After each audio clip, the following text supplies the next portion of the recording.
হচ্ছে এর মাধ্যমে জ্ঞানের ও সংস্কৃতির আদান প্রদান হচ্ছে। ও শান্তি। এইভাবে চলতে থাকলে আমরা আবার সোনার পাখি হয়ে যাব।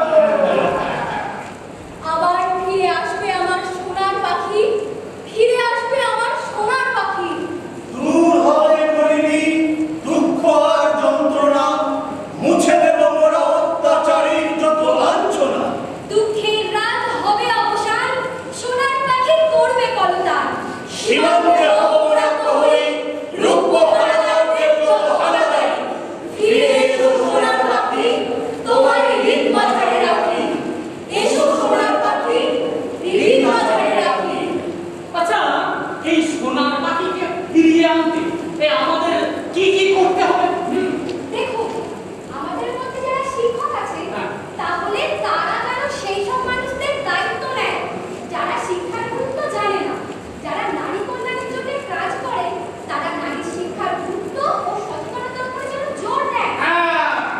নারী যদি শক্তিশালী হয় তবে পরিবারও শক্তিশালী হয়। আচ্ছা, আমরা জনগণকে শিক্ষিত সচেতন করবো কিভাবে?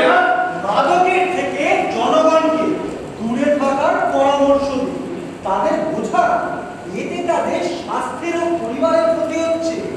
জাত পাত ধর্ম অস্পৃশ্যতা থেকে মানুষকে দূরে থাকার পরামর্শ দিই, তাদের বোঝান। আর কিভাবে? বিজ্ঞান সম্পর্কে আগ্রহ সৃষ্টি করো যাতে আমাদের দেশ আত্মনির্ভরশীল হতে পারে। আরে এইসব কি আমরা ওই নাটকের মাধ্যমে দেখাতে পারি? অবশ্যই, আচ্ছা, এটা কি ওই নাট্যশাস্ত্রে আছে? অবশ্যই আছে। আমাদের ঐক্য, আমাদের সংস্কৃতি তুলে ধরতে হবে আমাদের আগামী প্রজন্মের কাছে।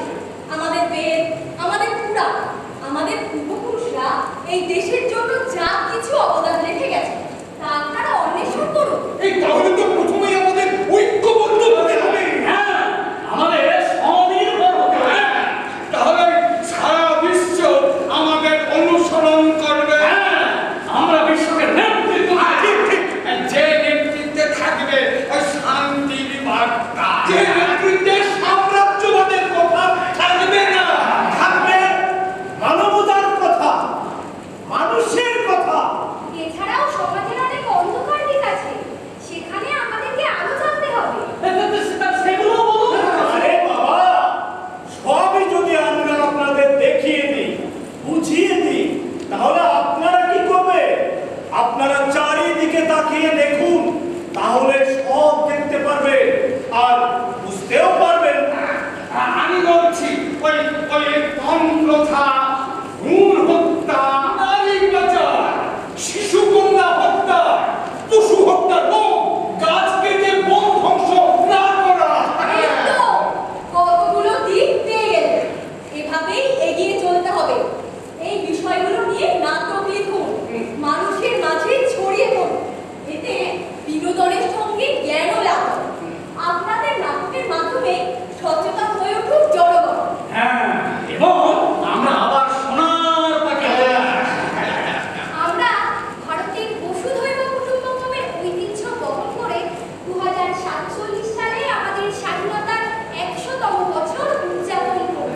বসুধৈব কুটুম্বকম।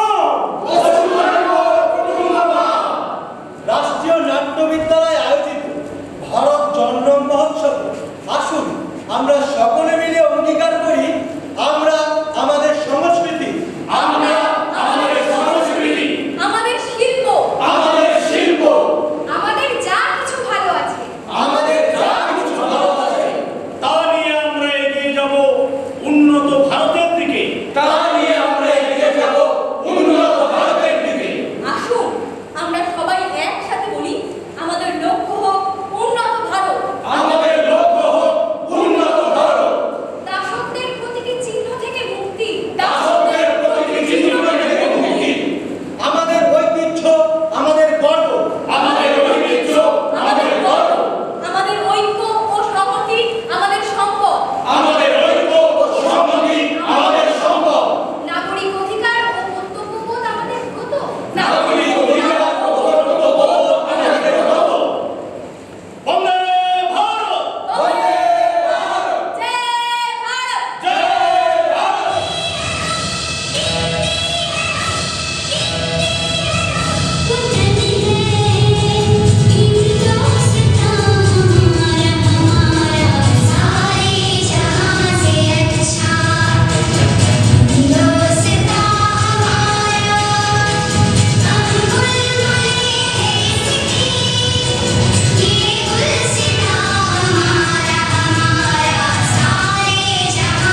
অসংখ্য